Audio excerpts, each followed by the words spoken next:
शिमला के जंगल में टूनी चिड़िया अपनी बेटी टुनटुनी चिड़िया के साथ रहती थी। टुनटुनी की माँ टूनी एक दुकान में काम करती थी। एक दिन जब वो काम से घर वापस आती है तो उसकी बेटी टुनटुनी उससे कहती है, माँ, आपने देखा हमारा घर कई जगह से टूट चुका है। इसकी मरम्मत करनी बहुत जरूरी है। अगर बारिश आ गई तो हमारा घर टूट जाएगा। मैं क्या करूं बेटा, मैं तो दिन भर काम में व्यस्त रहती हूँ। इस तरफ तो मेरा ध्यान ही नहीं गया। मैं कल ही मालिक से कुछ रुपए उधार मांग कर लाऊंगी और घर की मरम्मत करवाऊंगी। तो चिंता मत कर मेरी बेटी, तू अपनी पढ़ाई पर ध्यान दे। अगले दिन टूनी अपने मालिक से कहती है, मालिक, मुझे कुछ रुपए उधार चाहिए। मेरा घर कई जगह से टूट गया है और उसकी मरम्मत करना बहुत जरूरी है। क्या उधार? मेरी दुकान पर उधार ना ग्राहक के लिए है ना तुम्हारे लिए, समझी? आगे से पैसे मांगने से पहले दूसरी नौकरी ढूंढ लेना। अब मैं क्या करूं? ये फुल्ला चील तो मुझे पैसे नहीं देगा। मैं कैसे अपने घर की मरम्मत करूं? ऐसा सोचते हुए टूनी शाम को घर लौट रही थी। तभी रात में तेज बारिश शुरू हो जाती है। हाय राम, ये बारिश तो अभी से शुरू हो गई। मेरी टुनटुनी घर में अकेली है। मुझे और तेज उड़ना होगा। कहीं मेरा घर टूट गया तो, उसे कुछ हो गया तो मैं क्या करूँगी? टूनी माँ तेज उड़कर घर पहुँचती है तो वो देखती है कि उसका घर पूरी तरह से टूट चुका था। मम्मा देखो ना, अपना घर टूट गया। मैंने तो पहले ही आपको बताया था। अब हम बारिश में किसके यहाँ मदद मांगने जाएं? तू तो जानती है बेटा, मैं कितनी मुश्किल से घर चलाती हूँ। आज मैंने जब मालिक से पैसे मांगे तो उन्होंने मना कर दिया। माँ, चलो ना, बारिश रुकने तक कालू अंकल के घर चलते हैं। टूनी और टुनटुनी दोनों कालू के घर जाती हैं। उसका दरवाजा खटखटाती हैं।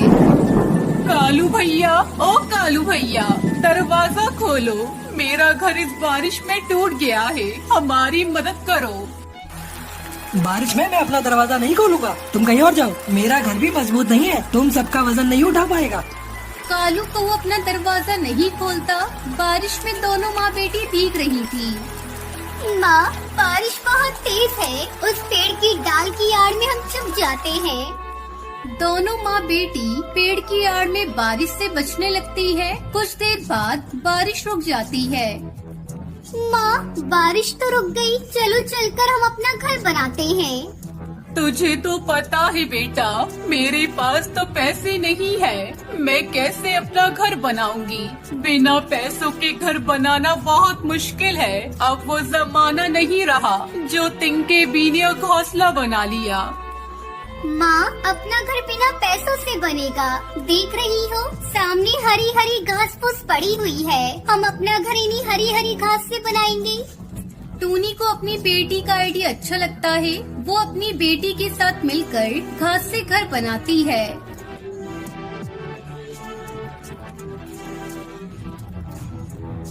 हरी घास का घर देखने में बहुत सुंदर था। अंदर उसमें बहुत ठंडक थी। और फिर दोनों माँ बेटी खुशी खुशी इस घास से बने घर में रहने लगती है। बहुत समय पहले हरी वन में टुनटुनी चिड़िया अपनी मम्मी पापा के साथ रहती थी। टुनटुनी का पिता खेती करके अपने परिवार का पेट पालता था। उसी जंगल में एक लालची मुखिया भी रहा करता था।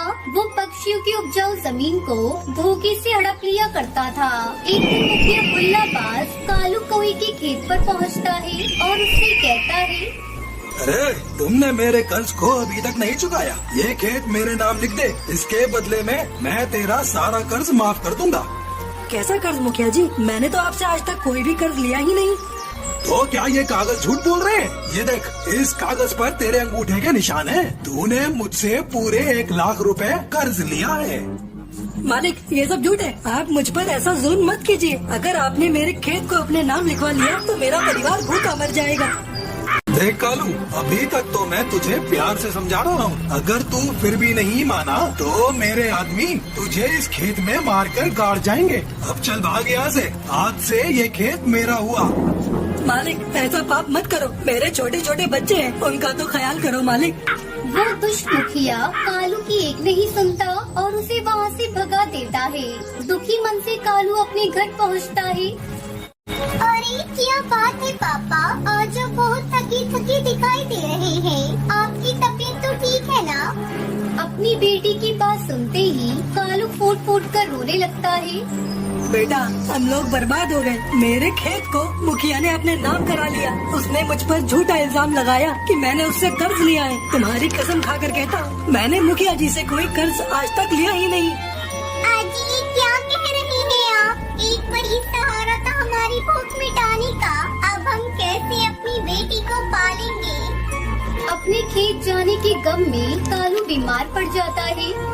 बेटा तेरे पिताजी की तबीयत ठीक नहीं है, जा जल्दी से बुलबुल डॉक्टर को बुला कर ला। टुनटुनी चिड़िया डॉक्टर बुलबुल को बुलाने जाती है, लेकिन रास्ते में उसने देखा कि एक पक्षी झाड़ियों के बीच फंसी हुई थी और वो जोर जोर से चिल्ला रही थी।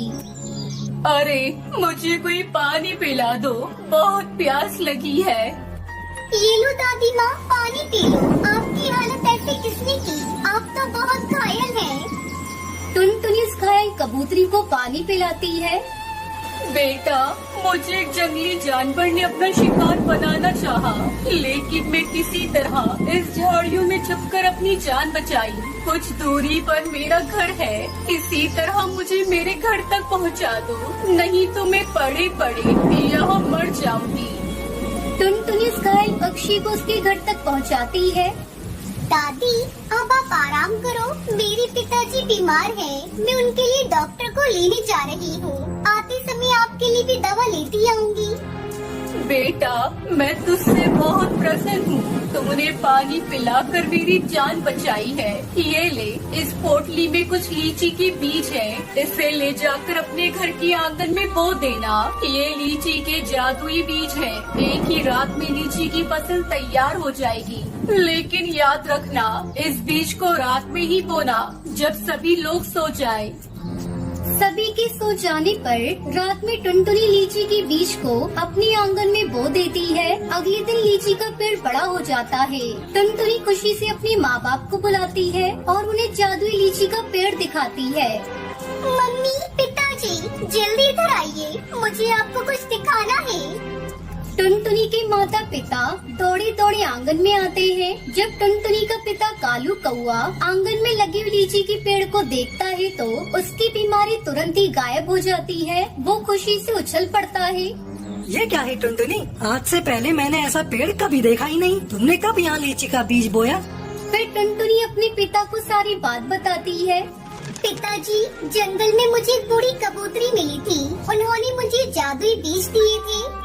टुनटुनी और उसकी मम्मी पापा मिलकर झटपट सारी लीची को निकाल लेते हैं और फिर उन्हें बाजार में अच्छे दामों पर बेच देते हैं। जल्दी उनके पास बहुत सारे पैसे इकट्ठे हो जाते हैं। फिर कालू दूसरा खेत खरीदता है और उसमें लीची की जादुई खेती करके अपने परिवार के साथ खुशी खुशी रहने लगता